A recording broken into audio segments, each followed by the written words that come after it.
새해가 되면 제일 많이 사용되는 단어가 아마 약속 또는 결단, 결심 이런 게 아닌가 싶습니다. 그리고 가을쯤 되면 이제 열매를 보면서 감사, 이런 감사 용어가 많이 쓰여지고요. 오늘처럼 이제 연말, 이제 마지막이 다가오면 은혜라는 말을 다시 한번 돌아보게 됩니다. 지금까지 여기까지 모든 것이 은혜였다는 거죠. 오늘도 우리가 2024년도 마지막 주일 예배를 드리면서 크게는 은혜라는 주제입니다. 구체적으로 말씀의 제목은 하나님은 마침내 나를 이곳까지 이끄셨습니다. 내가 아득바득하면 여기까지 온 게 아니고 하나님이 나를 여기까지 인도하셨습니다.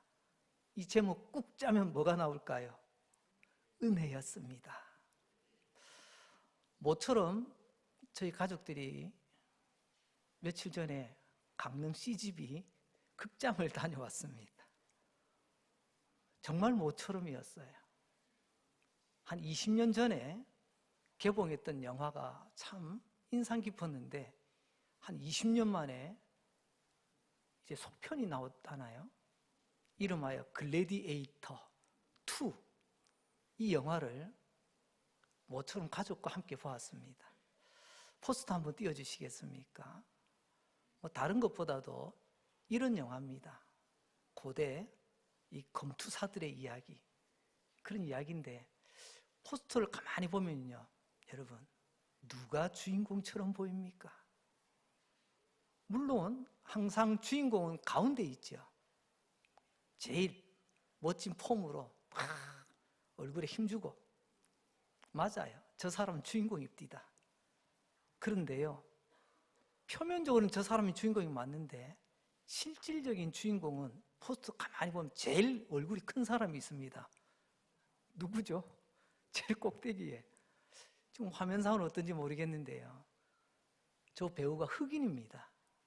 우리가 약간 희끗하게 분장을 해서 나왔는데 사실 저 주인공이 이번 영화의 전체적인 흐름을 다 주도하고 있더라고요. 저 주인공의 이름이 덴젤 워싱턴이라고 하는 유명한 배우입니다. 제가 믿고 보는 배우 중에 한 사람이에요. 근데 지난 주간 제가 매일 받아보는 국민일보에 미션 코너가 있습니다. 거기에 이런 기사가 하나 떴더라고요. 헐리우드 유명 영화 배우 덴젤 워싱턴 70세에 목사 안수를 받다. 목사인 저도 깜짝 놀랐는데 여러분 놀랍지 않습니까? 그 유명한 세계적인 배우, 헐리우드 스타, 그 흑인 배우가 70세가 이제 올해가 70세랍니다. 목사 안수를 받았다는 거예요. 그래서 제가 깜짝 놀라서 이게 뭔 일인가 싶어서 자료를 이렇게 찾아보니까 관련된 많은 내용들이 있었습니다. 참 많은 감동적인 내용들이 있더라고요. 그가 이런 이야기를 합니다. 내가 20살 때 어머니가 다니시던 미용실에서 만난 루스 그린이라는 분이 너는 전 세계를 다니며 수백만 사람들에게 설교할 거야, 이런 이야기를 20대에 들었다는 겁니다. 특별한 순간이라고 기억했는데 그로부터 50년이 지난 이제 올해 70세가 되었는데 70세가 되어 하나님은 마침내 나를 이곳까지 이끄셨습니다 라고 고백을 했다는 것입니다. 오늘 말씀 제목이 뭐죠? 이 인터뷰에서 따온 거예요. 하나님은 마침내 나를 이곳까지 이끄셨습니다. 70. 흔히들 이제 뭐 은퇴하고 배우하면서 얼마나 많이 벌었겠어. 이제 아무것도 하지 말고 편안한 여생 보내리라 생각했는데 마치 현대판 모세처럼 말입니다. 모세가 80에 다시 인생을 재도전하지 않습니까? 인생 70에 지금까지는 배우로서의 길을 쭉 걸어왔는데 뭐 앞으로 배우 안 한다는 말은 없었어요. 하지만 이제부터는 목사로서 사명을 다하겠노라. 그러면서 이런 인터뷰 글이 나와 있더라고요. 어렸을 때 교회에서 다른 사람들과 함께 암송하며 하나님에 대해 말했던 것들을 이제야 알았습니다. 하나님을 높이고 그분께 찬양을 드리고 남은 생애 동안 저와 대화를 가지는 많은 사람들과 모든 이들이 그분이 나를 책임지고 계시다는 것을 이해하도록 하는 것이 저의 일입니다. 그러면서 이렇게 말합니다. 저를 보시면 저의 주인이신 구세주께서 제게 주신 재능으로 최선을 다하는 모습을 보실 수 있습니다. 저는 두렵지 않습니다. 너무 멋지지 않습니까? 영화 배우라서 멋진 게 아니고요. 참 인생을 멋지게 살고 있구나. 참 많은 도전을 받았습니다. 오늘 본문 주인공은 요셉이라고 하는 사람입니다. 아마 교회 어느 정도 다니신 분들 요셉 하면 다 알잖아요. 특별히 오늘 이 장면은 꿈에 예전에 보여주었던 것처럼 7년의 대풍년 호황기를 지나고 이제 대기근 7년이 시작될 무렵입니다. 그때 요셉에게 두 아이가 있었는데 그 아이의 이름을 짓는 장면이 나옵니다. 첫째 아들은 므낫세라 부릅니다. 이 므낫세라는 우리말로는 망각, 즉 잊어버린다라는 뜻을 가지고 있습니다. 여러분, 그 많고 많은 이름 중에 망각이 뭡니까? 51절입니다. 요셉이 그의 장남의 이름을 므낫세라 하였으니 하나님이 내게 내 모든 고난과 내 아버지의 온 집을 잃어버리게 하셨다 함이요. 요셉은 왜 첫째 아이 이름을 므낫세라고 지었을까요? 왜 무엇을 잊어버리고 싶었던 걸까요? 여러분, 이름 짓는 게 쉽습니까? 어렵습니까? 물건 아무리 잘 만들어도요, 이 물건에 이름 제대로 못 붙이면 망합니다. 제가 가끔 이야기하죠. 미원과 미풍이라고 있습니다. 우리 주부님이 잘 아시죠? 성분의 차이가 있나요? 성분의 차이는 거의 없습니다. 도찐 개찐이에요.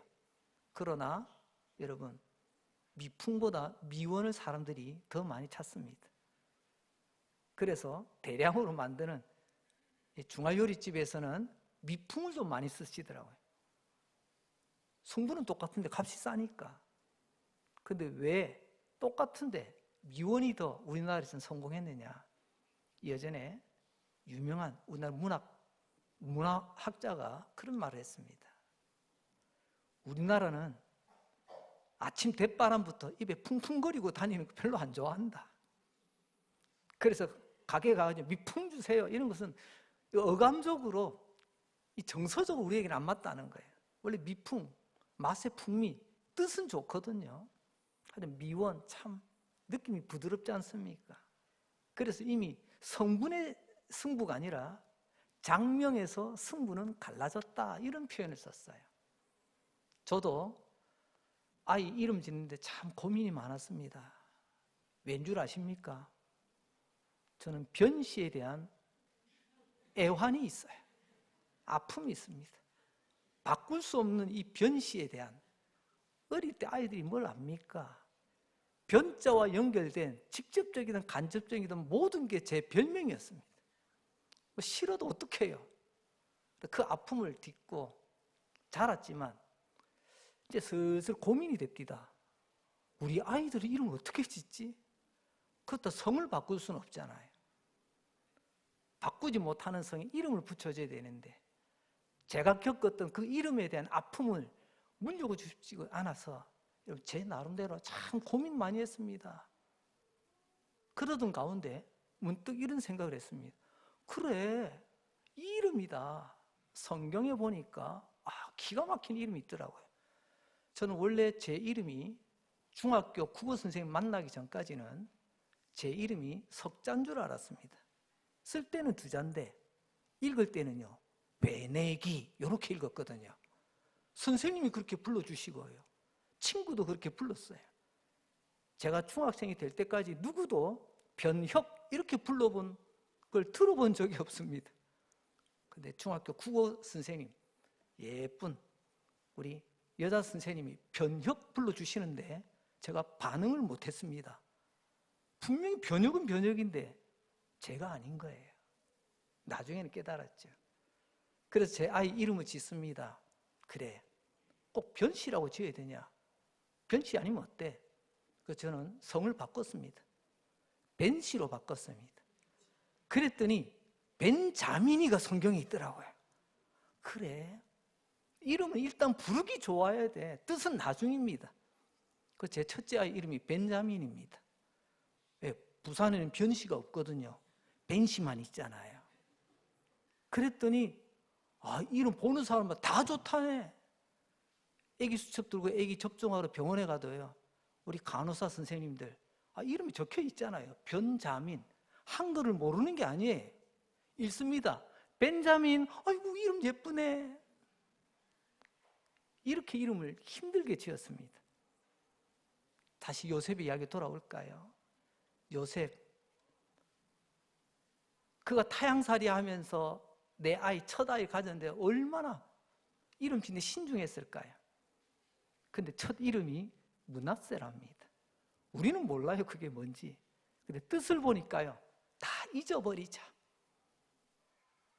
어쩌다가 이런 이름을 짓게 되었을까요? 사실 여기에는 요셉의 지난날의 과거를 돌아봐야 됩니다. 요셉에게는 사연이 있었습니다. 예전에 가정사역을 하시던 도우미 사모님이 사연이 없는 가정은 없습니다, 이런 표현을 썼어요. 천하의 요셉도 그 가정에는 사연이 있었습니다. 요셉이 태어날 때 얼마 안 돼서 동생 보고 어머니가 돌아가셨어요. 주변을 돌아보니 배다른 형제들이 버글버글했습니다. 아시죠? 야곱의 아들이 몇 명입니까? 여러분, 그 수많은 아들 가운데 요셉이 태어났는데 엄마가 다른 형제들이 있는 거예요. 근데 그 형들이 나를 이뻐해 주면 좋겠는데 시기하고 질투하고, 나중에는요, 아버지 심부름 나갔다가 집에서 먼 곳에서 오늘 제 손 좀 보자. 그래서 옆에 웅덩이가 있었는데 웅덩이에 빠뜨려 목말라 죽든지 굶어 죽든지 그냥 여기다가 죽도록 내버려 주자고. 형님 중에서 그렇게는 하지 말자. 그런 형이 하나 있어. 겨우 죽지는 않고 차선책으로 요셉이 인신매매로 팔립니다. 그것도 아버지가 같은 형님들에게 말입니다. 그리고 팔려간 그곳에서 어쨌든지 그곳에서 최선을 다했습니다. 정직하게, 성실하게. 오죽했으면 주인이 인정을 해주었다니까요. 집안 살림살이 다 믿고 맡겨줄 만큼 그렇게 최선을 다해 열심히 살았는데, 돌아오는 결과는요, 그 주인집 사모님이 조금 남자를 좀 찾네. 이 꽃미남 17살에 이 미소년을 보고 살살 꼬드깁니다. 요셉이 그것을 뿌리치고 도망가다가 그만 누명을 씁니다. 요즘 뉴스에 자주 올라오는 범죄 있죠. 성폭행, 미수범으로 그만 감옥에 갇히게 됩니다. 요셉은요, 열심히 성실하게 산 이유밖에 없는데 감옥에 갇혔습니다. 근데 그 감옥에서도요, 비록 억울하고 눈물 나지만 그래도 오늘 내게 주어진 일에 최선을 다합니다. 그랬더니 간수들이 믿고, 조금 표현하자면 간수들이 관리하는 열쇠까지 맡길 정도로 믿어주더라는 겁니다. 그 가운데 그 감옥은 일반 잡범들이 모이는 감옥이 아니라 왕궁의 고위 관리들이 뭔가 잘못하면 따로 가두어 놓는 그런 특수 감옥이었던 것 같아요. 그곳에서 뭐 어떻게 감옥에 들은 고위 관리들을 만나서 이런저런 이야기를 하는 가운데 하나님이 특별히 그들의 꿈을 잘 해몽하여 그들의 앞날을 알려주는 그런 일들을 보여줍니다. 그런데 딱 그 꿈 해석대로 일이 돌아가는 거예요. 곧 죽을 겁니다 하는 사람 죽을 거고, 곧 석방되어 복직될 겁니다 복직이 돼요. 그때 요셉이 이야기합니다. 밖에 나가거든 꼭 나를 기억해 주세요. 무슨 말입니까? 사실 내가 죄지어서 들어온 게 아닙니다. 전 억울하게 들어와 있는데 나의 억울함을 기억해 주시고 꼭 밖에 나가면 나를 꼭 기억해 주세요. 밖에 나갔습니다. 복직되었습니다. 그 사람 어떻게 했을까요? 사람 마음이 우리나라만 그런 게 아니네요. 거기도요, 들어갈 때 마음, 나올 때 마음이 달라요. 복직이 되어도 2년 동안 아무도 나를 찾아주지 않습니다. 쉽게 말하면 감옥 밖에서 있으면요, 이 요셉을 2년 동안 잊은 듯 생활합니다. 잊혀진 사람으로 지내다가 때가 되매 요셉이 왕궁으로 부름을 받는 그런 내용들 우린 잘 알고 있습니다. 그런 과정 속에서 요셉이 총리가 되어 머나먼 타향살이 하는 가운데 결혼을 하고 아이를 낳아 이제 첫째 아이를 이제 품에 안게 되었는데, 그때 지은 이름이 므낫세라는 것입니다. 무슨 말이죠? 요셉의 삶을 돌아보니 원망과 분노와 치유되지 않는 증오심 이런 것들로 그냥 똘똘 뭉쳐있다고 해도 과언이 아니지 않습니까? 그런데 더 놀라운 것은요, 당연히 그래야 될 것 같은데 요셉의 삶에 그런 지나간 과거로 인한 흔적이 보이지 않는다는 것입니다. 과거의 상처로 인한 그런 흉터가 보이지 않더라는 것입니다. 그 비결이 뭘까요? 그 첫째 아들 이름에 담겨 있습니다. 다 잊어버리겠다는 겁니다. 나 지난 과거에 묶여 살아가지 않겠다. 지나간 과거가 나의 발목을 잡게 하지 않겠다. 그게 므낫세입니다. 우리말 다 잊어버리겠노라. 혹시 오늘 2024년도 마지막 주일 예배를 드리는 여러분 가운데 혹시 지난 한 해 또 지나간 과거에 누군가로부터 상처를 받고 치유되지 않는 집안의 일들, 부모님과의 관계, 형제들과의 관계, 직장 동료와의 관계, 이웃과의 관계, 요셉처럼 주변에 얽히고 섞인 많은 사는 관계 속에서 그런 아픔과 상처, 어쩌면 그것만 생각하면 막 속에 쓴물이 올라올 것 같은 그런 고통을 가지신 분들이 계십니까? 오늘 예배 가운데 하나님의 은혜로 므낫세의 축복이 임하시기를 주님의 이름으로 축복합니다. 둘째 아들은 에브라임이라 이름을 지었습니다. 에브라임, 이게 무슨 말인가? 다 뜻이 있어요. 두 배로 배상해 준다는 겁니다. 두 배로 갚아준다. 원수 갚는 게 아니고요, 두 배로 보상해 준다, 그런 뜻입니다. 두 배라는 것은요, 이전의 것이 기억나지 않도록 더 많은 것으로 덮어준다는 거예요. 52절입니다. 차남의 이름을 에브라임이라 하였으니 하나님이 나를 내가 수고한 땅에서 번성하게 하셨다 함이었더라.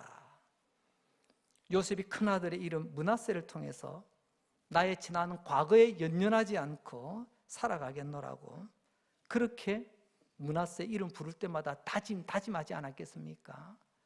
이제 둘째 아들 에브라임의 이름을 통해서 지난 과거의 상처, 나는 잊어버렸다, 그렇게 끝나는 게 아니고요, 하나님께서는 내게 지난 날의 모든 삶을 보상해 주신다. 지난 날이 기억나지 않을 만큼 곱으로, 배로 갚아주신다. 내 인생에 하나님께서 반드시 이런 축복을 허락하시리라. 이런 소망으로 둘째 이름을 에브라임이라 지었다는 것입니다. 이 므낫세와 에브라임의 이름 짓는 가운데 공통점이 있습니다. 그것은 다름이 아니라 여러분, 이 므낫세 이름을 가만히 보고 에브라임 이름을 가만히 보게 되면요, 과거를 잊을 수 있는 것도 은혜입니다. 내일에 대한, 미래에 대한 하나님의 약속을 소망하며 나가는 것도 은혜입니다. 즉 다시 말하면요, 은혜 입은 사람만이 과거를 지울 수가 있습니다. 믿습니까? 여러분, 은혜가 부족하니까 자꾸 과거가 생각나는 거예요. 자꾸 과거가 나를 발목을 잡는 겁니다. 우리 흔히 하는 말이 있죠. 참 저 사람 뒤끝이 있다. 뒤끝이 있다는 게 무슨 말인지 아시죠? 저는 생각해 봅니다. 여러분, 은혜 있는 사람은요, 절대로 뒤끝이 없어야 됩니다. 딱 정리되고 나면 끝이에요. 근데 잊을만 하면 다시 끄집어냅니다. 당신이 말이야, 그때 지난 날에, 뭐 부부도 그런 경우가 있잖아요. 뭔가 좀 힘들면요, 신혼 때부터 이야기가 끄집어 나오기 시작합니다. 그러면 대책 없어요. 신앙생활도요, 뒤끝 있게 신앙생활하면 대책 없습니다. 은혜는 과거를 지울 수 있는 능력이 있습니다. 또한 은혜는요, 내일에 대한 소망을 품게 합니다. 아휴, 어찌 되겠나? 기대도 안 되고 절망이 된다. 그럼 우리는 새해를 맞이할 수가 없어요. 그러나 은혜가 있는 사람은요, 에브라임을 외치게 됩니다. 자, 오늘 이런 내용을 가지고 세 가지 주제를 나누려고 합니다. 첫째, 과거의 아픈 상처를 잊을 줄 아는 인생이 되자는 겁니다. 즉 므낫세 인생을 살자는 거죠. 그럼 히틀러 아시죠? 유태인을 600만 명이나 학살했다고 하는. 왜 이 일이 시작되었는가? 그 뿌리는 원한이 있었기 때문이다. 뭔가 마음에 맺힌 게 있었다는 겁니다. 그래서 이 부분에 대해서 연구한 학자가 있습니다. 그 논문의 제목이 유대인과 아돌프 히틀러라는 논문입니다. 그 내용의 핵심 골자는요, 히틀러는 유대인에 관한 원한이 가슴속에 뼛속까지 사무친 3번의 사건이 있었다는 것입니다. 3번의 사건. 첫째는요, 어머니와 관계된 사건입니다. 즉 가족 간의 문제죠. 아버지로부터 어머니가 어떤 일들을 당하는지 다 봤어요. 두 번째는 학교에서 겪은 일들입니다. 선생님과 친구들. 세 번째는요, 젊은 날 내가 사랑했던 연인이었던 사람으로부터 겪는 원한이었습니다. 공교롭게도 이 세 가지, 이게 다 유대인하고 관계됩니다. 사실 히틀러는요, 유대인의 혈통이에요. 부모가 유대인이니. 그런데 학교의 선생님도, 나중에는 연인도, 내 주변에 다 유대인들이었는데 내게 씻을 수 없는 상처를 주는 사람들, 내가 이 유대인들 내가 가만두지 않으리라. 이게 쌓이고 쌓여 나중에는 이렇게 폭발해 버렸다는 거죠. 상처를 만드는 상처라는 책이 있습니다. 그 내용에 보게 되면 우리 내면의 상처가 치유되지 않는 상태로 계속 진행되어지면요, 나만 아픈 게 아니고 치유되지 않은 상처 때문에 내 주변 사람들이 다 다친답니다. 상처를 입어요. 그래서 별것 아닌 것 같고 발끈하고요, 별것 아닌 것 같고 막 눈에 힘주고, 웃자고 한 말인데 저 사람은 죽자고 달려드는 그런 일도 생깁니다. 왜요? 이 사람의 상처가 아물지 않은 상태거든요. 가장 먼저는 가까운 가족이 상처를 입습니다.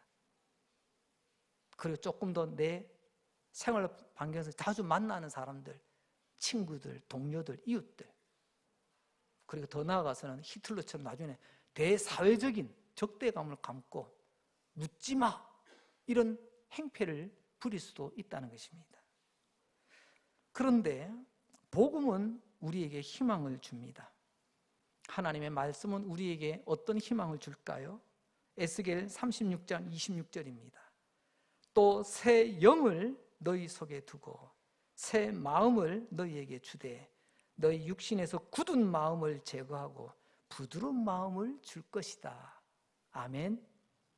새 영, 하나님께서 우리의 굳은 마음을 부드러운 마음으로 바꾸어 주신다는 것입니다.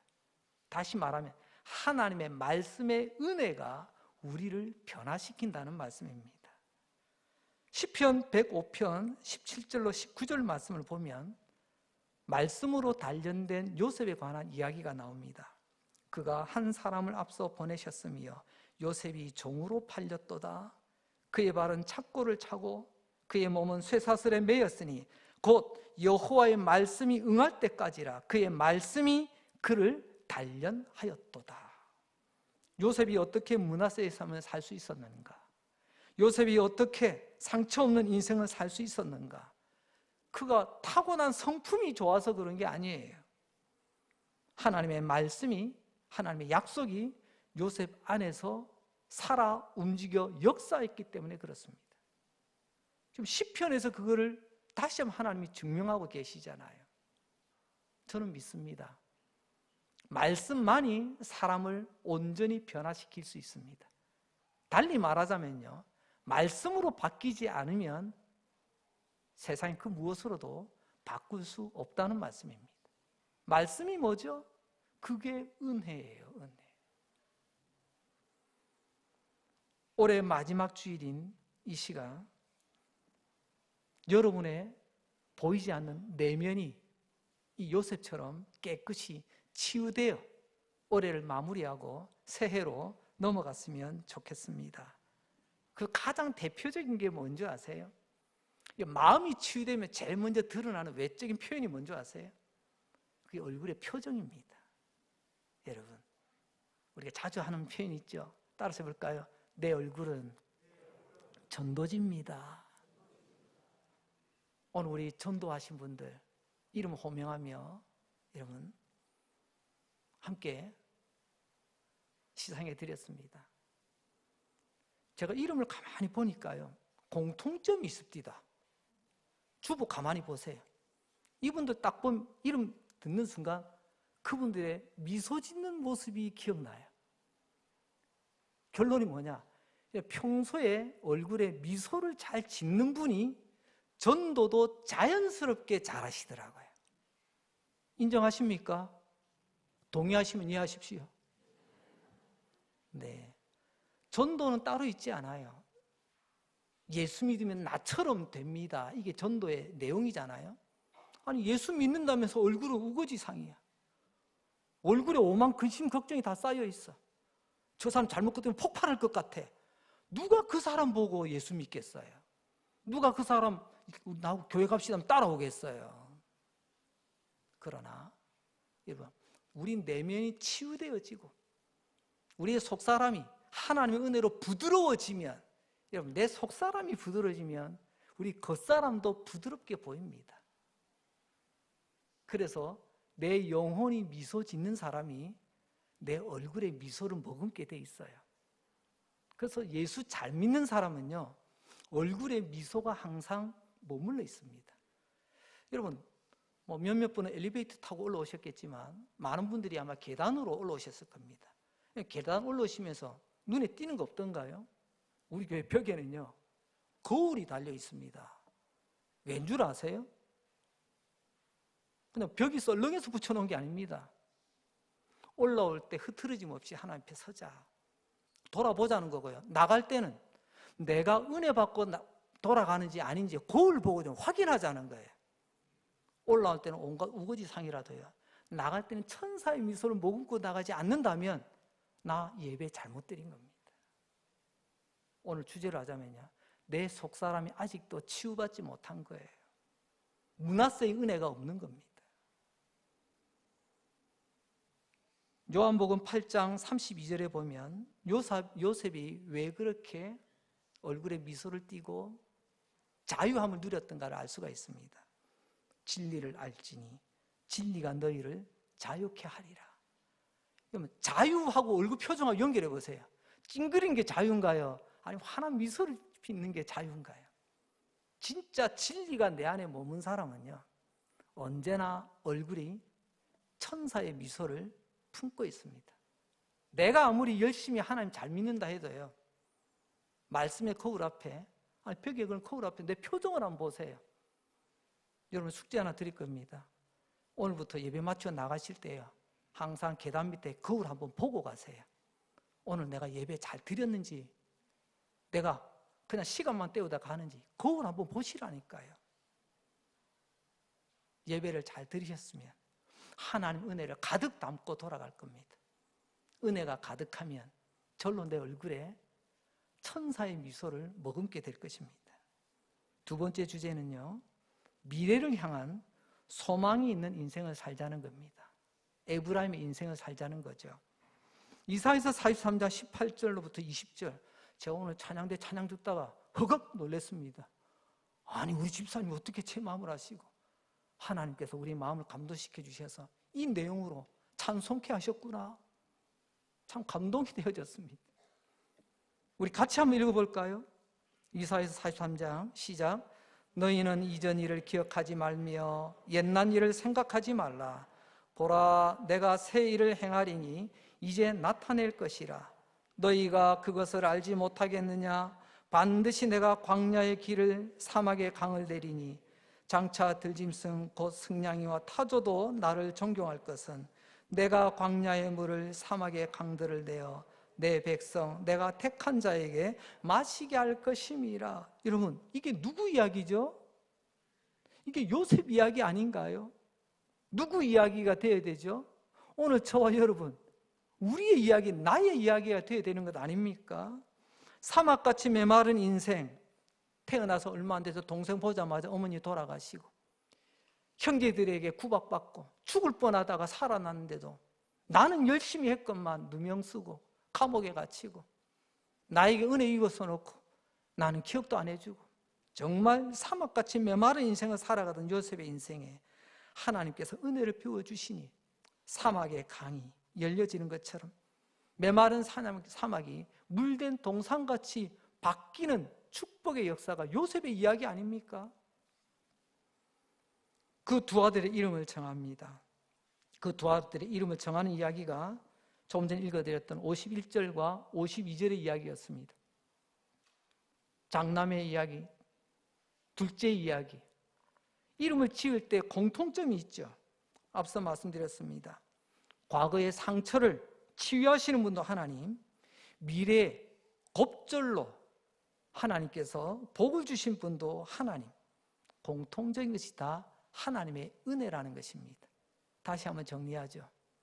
지나간 과거의 아픔 잊게 하시는 것도 하나님의 은혜입니다. 앞으로 곱절의 복을 주실 것도 하나님의 은혜인 줄로 믿습니다. 이 말씀을 준비하면서 저로 이 찬송이 생각났습니다. 오늘 부족하지만 우리 성도님들 마지막에 함께 이 찬송 한번 불러봤으면 좋겠어요. 아시면 힘차게, 잘 모르시면 가사를 천천히 따라 하시면서 가사의 은혜를 받아보시기 바랍니다. 제목은 하나님의 은혜입니다. 나를 지으신 이가 하나님, 나를 부르신 이가 하나님, 나를 보내신 이도 하나님, 나의 나 된 것 다 하나님의 은혜입니다. 우리 함께 찬양하도록 하지요. 부탁합니다.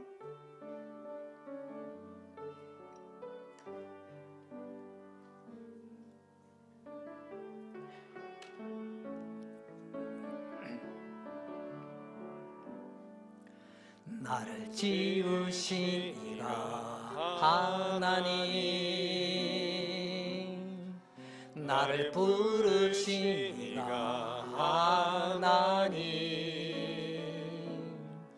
나를 보내신 이도 하나님, 나의 나 된 것은 다 하나님 은혜라. 나의 달려갈 길 다가도록, 나의 마지막 호흡 다하도록, 나로 그 십자가 품게 하시니 나의 나 된 것은 다 하나님 은혜라. 한량없는 은혜,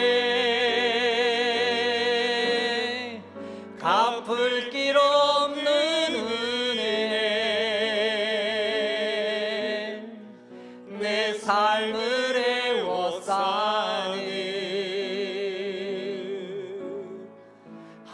하나님의 은혜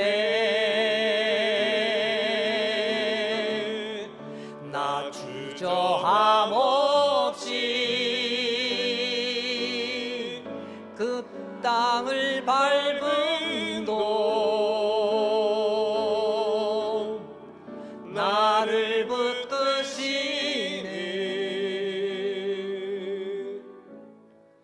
하나님의 은혜. 아멘. 나같이 별 볼 일 없는 한 사람. 사실 저도 가난한 날품팔이 노동자의 아들이었습니다. 하지만 아무것도 없고 가진 것도 없고 볼품도 없고 머리도 부족한데 뭐 성격이 그렇다고 좋은 것도 아닌데 아무것도 없는 부실한 이 재료로 하나님께서는 지금까지 여기까지 다듬으시고 여러분 앞에 서게 하시더라고요. 저뿐만이 아니라 여러분도 많은 분들이 이 찬양의 가사처럼 하나님, 이게 어느 김 집사 이야기 아니고 박 집사 이야기 아니고 내 이야기입니다. 내 고백입니다. 하는 분들이 많이 계실 줄로 압니다. 여러분, 한량없는 은혜, 갚을 길 없는 은혜, 나의 삶을 에워싸시던 하나님의 그 은혜, 나를 붙드셨던 그 하나님의 은혜로 이제 우리 허송세월 하지 말고 이 은혜로 구원해 주시고 이끌어 주신 그 하나님 앞에 우리 값지게 살아갑시다. 세 번째, 받은 축복의 열매로 이웃을 섬기는 인생을 살자는 것입니다. 요셉은 풍년 때에 풍성히 모아두었던 것으로 주변 사람들 다 먹여 살리잖아요. 요셉의 축복의 열매로 요셉만 대박 난 게 아니고요. 요셉 때문에 요셉은요, 가는 곳마다 주변 사람들이 복을 받습니다. 사실 창세기 39장 1절로 3절 내용을 보게 되면 보디발 집에 가는 요셉의 이야기가 나오죠. 요셉 때문에 첫 번째로 대박 난 집은요, 보디발이에요. 그걸 알아보지 못하고 걷어찬 미련한 집이지만 그 다음에는요, 애굽이라는 나라죠. 원해서 들어간 나라는 아니지만 요셉 때문에 애굽이라는 나라가 풍년 때에 잘 준비하여 나중에 흉년의 때를 지혜롭게 대처하여 베풀어주고 나눠줄 뿐만이 아니라 그때 나라가 크게 부강하잖아요. 이 일에 하나님께서 요셉을 사용하셨습니다. 요셉의 눈물이, 요셉의 찢어지는 그 가슴과 아픔과 상처가 주변 사람들을 더욱더 윤택하게 하는 축복의 통로로 쓰임받은 거죠. 여러분, 예수 잘 믿는다는 것은요, 내가 살아간 동안 이만큼 모았습니다, 이만큼 이루었습니다, 아니에요. 세상은 우리의 모은 것으로 평가하지만 하나님은 절대로 그렇지 않습니다. 내가 너에게 준 것으로 너는 어떻게 쓰다 왔니? 하나님 그거 물어보십니다. 세상은 내가 이 세상에서 100세를 살다 왔는데요, 길이를 자랑하지만 내가 너에게 100년의 시간을 주었는데 넌 어떻게 살다 왔냐? 하나님께서 우리에게 주신 은혜 분에 우리의 삶의 반응을 달아보십니다. 나 세상 살아온 수십억 수백억을 나는 모았습니다. 그래? 내가 너에게 그만큼 맡겨주었는데 너 그것 갖고 뭐 했냐? 하나님은 물어보십니다. 요셉, 내 주머니 채우는 것으로 내 새끼들 앞날을 위해서 모아놓은 것을, 그런 인생 살지 않았어요. 요셉이 가는 곳마다, 물론 그들은 오해도 있었겠지만 요셉은 가는 곳마다 주변 사람들을 유익하게 만들었습니다. 요즘 세상은 거꾸로 가잖아요. 남이 어떻게 되든지 말든지 나만 잘 되면 돼. TV 프로 가운데 이런 게 있더라고요. 옛날에 나왔는데요, 여러분, 거기 보면 적반하장이라는 이 개그 코너가 있었어요. 혹시 기억나시나요? 정상적인 사고를 벗어난 이야기들이 많이 나옵니다. 사람들 웃게 만들죠. 어떤 사람이 앉아있는데 다리를 뻗고 있어서 누가 걸어가다가 탁 걸려 넘어졌습니다. 정상인 경우는 뭐라고 이야기하죠? 아이고, 제가 다리를 뻗어서 걸려 넘어지게 해서 죄송합니다. 근데 그 코너에서는 그렇습니다. 왜 걸려 넘어지셨어요? 나에게 사과하셔야죠. 그게 웃음의 소재로 사용되어집니다. 요즘 좀 그렇게 돼가고 있습니다. 모든 게 다 나 중심이에요. 다른 사람은 전혀 돌아보질 않습니다.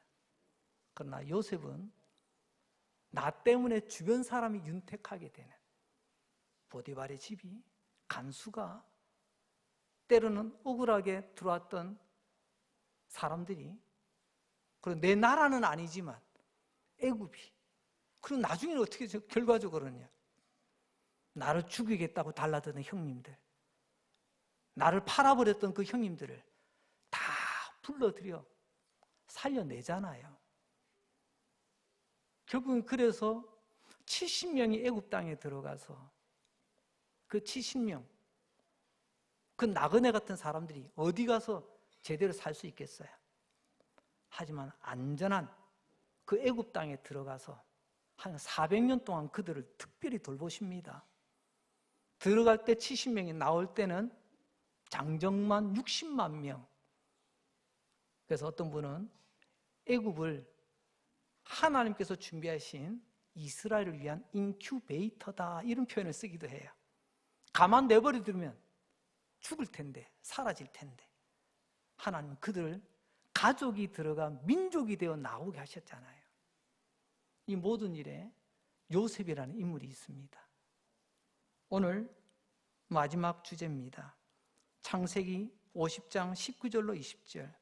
요셉이 그들에게 이르되, 형님들에게 이야기하는 거예요. 두려워하지 마소서, 내가 하나님을 대신하리이까. 당신들은 나를 해하려 하였으나 하나님 그것을 선으로 바꾸사 오늘과 같이 많은 백성의 생명을 구원하게 하려 하셨나이다. 요셉은 이런 인물입니다. 그래서 성경에서 가장 예수님을 닮은 사람이 요셉이라고 말합니다. 여러분, 예수님 닮기 원하시죠? 요셉도 닮으시기 바랍니다. 요셉처럼 믿으면 요셉처럼 쓰임받는 거예요. 자기의 눈물과 아픔과 상처가 주변 여러 사람들을 살리는 생명의 씨앗이 되었다는 것, 이거 기억하시고 오늘까지 그 상한 마음 보듬어 안고 가정을 지키시고 자녀를 지키시려고 애써 몸부림치셨던 여러분들 한 사람 한 사람을 하나님 요셉처럼 보시고 요셉처럼 귀하게 쓰실 줄로 믿습니다. 모든 것이 하나님의 은혜였습니다. 초반에 소개해드렸던 덴젤 워싱턴, 그가 한 말이 오늘 말씀의 제목이었습니다. 하나님은 마침내 나를 이곳까지 이끄셨습니다. 끝일까요? 이제부터 진짜 하나님의 역사를 보여주실 것입니다.